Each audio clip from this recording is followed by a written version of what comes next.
అవినాష్ రెడ్డి గారి నాయకత్వం, అవినాష్ రెడ్డి గారి నాయకత్వం.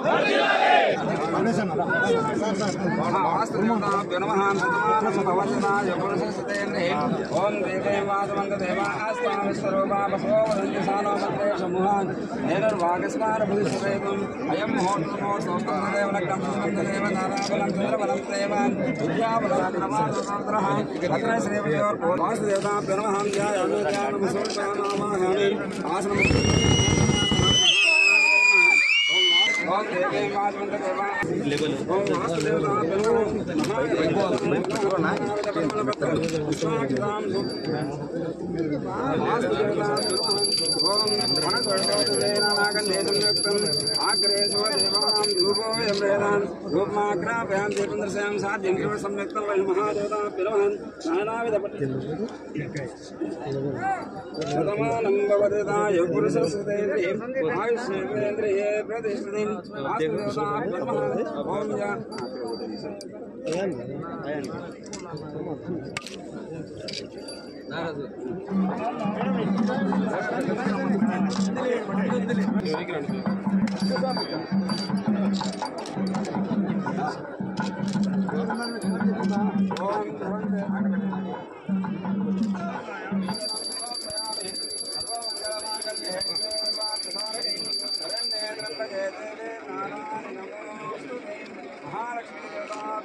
తమ్ములకు, నా అక్కలకు, చెల్లెమ్మలకు, ఇరిగేషన్ అధికారులకు, ఎస్పీడీసీఎల్ అధికారులకు, పోలీస్ అధికారులకు ప్రతి ఒక్కరికి పేరు పేరున హృదయపూర్వక నమస్కారాలు తెలియజేస్తున్నాను.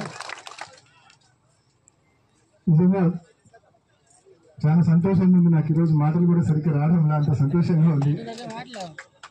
దీనికి ఎంత స్ఫూర్తి ఏంటంటే, సరిగ్గా ఒక సంవత్సరం క్రితము ఇట్లే కలసపాడులో ఈరోజు మనం బ్రహ్మంసాగర్ ఎడమ కెనాల్ పై భాగంలో దాదాపు 60 మీటర్లు, 70 మీటర్లు, 80 మీటర్లు ఎత్తులో ఉన్న గ్రామాలు ఏ రకంగా అయితే నీటి ఎద్దడితో ఇబ్బంది పడుతూ ఉన్నారో రైతులు, ఇదే రకమైన సమస్య జమ్మలమడుగు నియోజకవర్గంలో ముద్దనూరు మండలంలో ఇదే ప్రాబ్లం వచ్చింది. అక్కడ కూడా జిఎంఎస్ఎస్ కాలువ ఏదైతే ఉందో ఆ కాలువకి ఎత్తులో ఉన్న గ్రామాలు ఇదే రకంగా చూస్తే ఏమో దగ్గరలో జిఎన్ఎస్ఎస్ కాలువ పక్క పోతా ఉంది, మరో పక్క ఈ గ్రామాలకు ఎత్తులో ఉన్నాయి కాబట్టి నీళ్ళు వచ్చే పరిస్థితి లేదు. ఉప్పలూరు, చిన్నకద్దరపల్లె ఇటువంటి గ్రామాలన్నీ ముద్దలూరు మండలానికి సంబంధించి, జమ్మలమడుగు నియోజకవర్గానికి సంబంధించి దాదాపు ఒక 2000 ఎకరాల చీని చెట్లు అక్కడ సాగు చేస్తూ ఉన్నారు. మీకు కూడా తెలుసు, రైతులందరికీ చీని చెట్లు ఒకసారి దాని దిగుబడి రావాలంటేనే మనం 5 ఏళ్ళు కష్టపడి పెంచితే తప్ప దిగుబడి రాని పరిస్థితి. సో ఆ చెట్లు కాపాడుకోవడానికి మా దృష్టికి తీసుకొని వచ్చినప్పుడు ఆ రోజు దాదాపు 8 కోట్ల రూపాయలు వ్యయం చేసి జిఎంఎస్ఎస్ ప్రధాన కాలువ నుంచి ఒక ఎత్తిపోతల పథకం నిర్మించి దాదాపు ఒక 6 మాసాల క్రితం ఆ రైతులకు కూడా నీళ్లు అందించడం జరిగింది. అంటే దానికి ఇవాళ ఎవరైతే అధికారులు మన ఎస్సీ మల్లికార్జున రెడ్డి గారు కానీ, మన సిఈ గారు కానీ, మన డి వాసుదేవ రెడ్డి గారు కానీ, మన వెంకటరామయ్య ఈ గారు కానీ, వీళ్ళందరూ సేమ్ ఇక్కడ ఏ సెట్ ఆఫ్ అధికారులు కష్టపడి పనిచేస్తున్నారో అక్కడ కూడా వాళ్ళే ఆ రోజు ఉప్పలూరులో కేవలం వీళ్ళ ఆధ్వర్యంలో సిఈ గారు, ఎస్సీ గారు, డిఈ గారు, ఈ గారు వీళ్ళ ఆధ్వర్యంలోనే అక్కడ పనిచేయడము.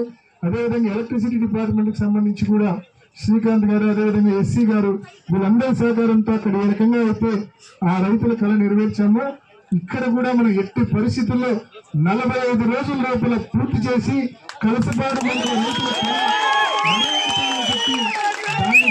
తీసుకున్నాం. తప్పకుండా ఇక్కడ కూడా ఎత్తులో ఉన్న గ్రామాలు, ఎడమకాలం ఒక పైభాగాన ఉన్న గ్రామాలకు మరి చల్లబోడు కావచ్చు, రామాపురం కావచ్చు, రెడ్డిపల్లె కావచ్చు, తంబలపల్లి కావచ్చు, మీ గ్రామాలకు సంబంధించి మరి తప్పకుండా ఈ ఎత్తిపోతల పథకాన్ని తప్పకుండా 45 రోజుల లోపల పూర్తి చేస్తాము. ప్రత్యక్షంగా 3 చెరువులకు నీళ్లు ఎత్తిపోవడం జరుగుతుంది. పరోక్షంగా ఈ చెరువుల ద్వారా మరో 4 చెరువులకు కూడా బై గ్రావిటీ పోయే పరిస్థితి ఉంటుంది. మొత్తం మీద 7 చెరువులకు ఈ ఎత్తిపోతల పథకం ద్వారా ప్రయోజనం చేకూరుతుందని చెప్పి కూడా మీ అందరికి కూడా తెలియజేస్తారు.